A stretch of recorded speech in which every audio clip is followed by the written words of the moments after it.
This video will be on how to solve quadratic equations by completing the square.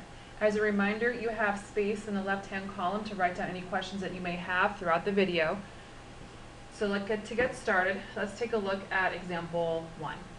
So here we're going to expand x plus 1 squared. So as a reminder, what this means is we have x plus 1 times x plus 1.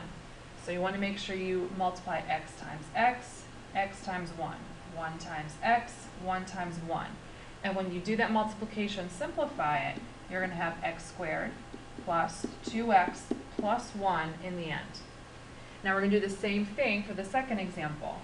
We have x minus 2 squared, which will be x minus 2 times x minus 2. And when we multiply this guy out, we're going to have x squared minus 4x plus 4 in the end.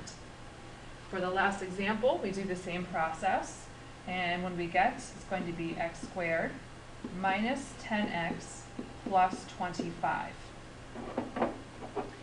What we have in these columns is that everything here, these are all called perfect square trinomials.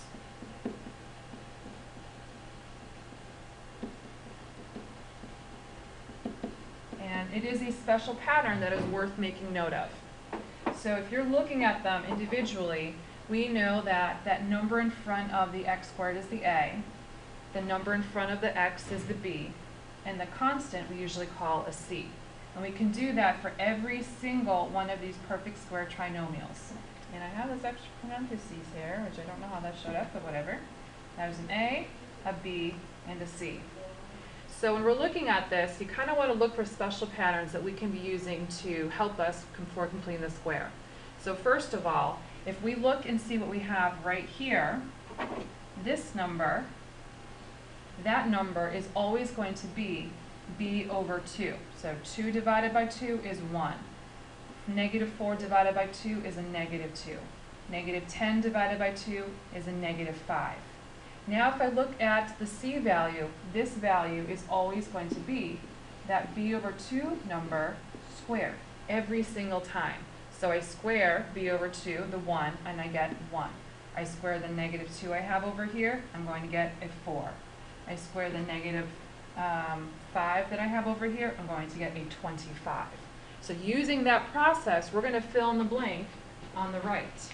And everything we're going to fill in here is going to be a b over 2 squared, so that we can make a perfect square trinomial. So since b is 6, b over 2, I'm going to say c is equal to b over 2 squared. So we're going to plug in 6 for b. And when we do this calculation, 6 over 2 is 3. We square it, we're going to get a 9. We're going to do the same thing for example 5. So we're going to take that b value over 2 and square it. So we're going to have 12 over 2. That's going to give us a 6. After we square it, we're going to get 36. Same thing for example 6.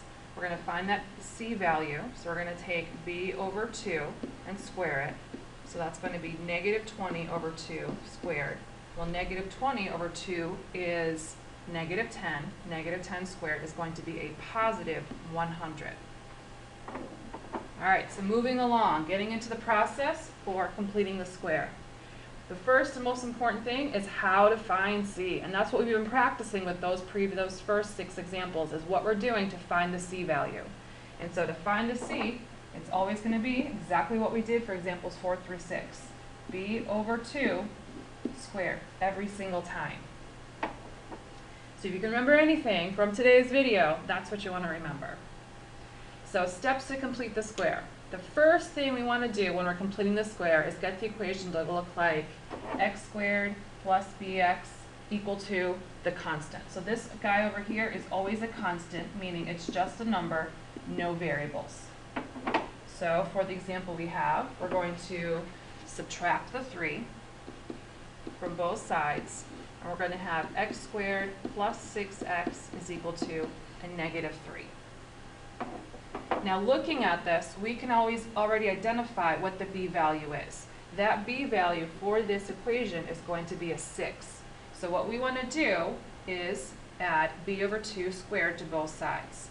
So b over 2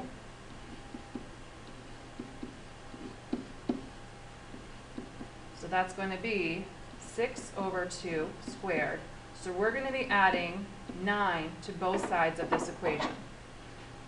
So we have plus 9 and plus 9. So I'm going to fill this in red. And I kind of regret writing this over here, so I'm going to move this over. So we have x squared plus 6x plus 9 is equal to, and negative 3 plus 9, that's going to be a positive 6. So now we're going to factor the perfect square trinomial. So if you look over here, I have b is equal to 6.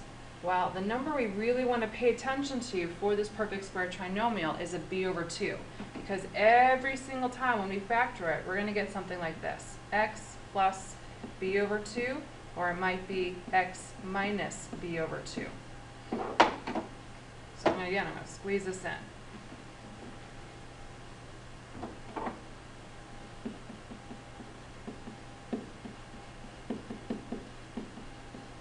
Okay, so when we factor this, we're going to get x plus 3 squared, and that's going to equal 6. Okay, so when we continue the solving process, we're going to square root both sides. So that's going to get rid of the square up there, so that's going to be just an x plus 3 now. And now remember, whenever we square root both sides, it's always plus or minus the square root. So plus or minus the square root of 6. So now we're just going to solve for x, which means we're going to subtract the 3.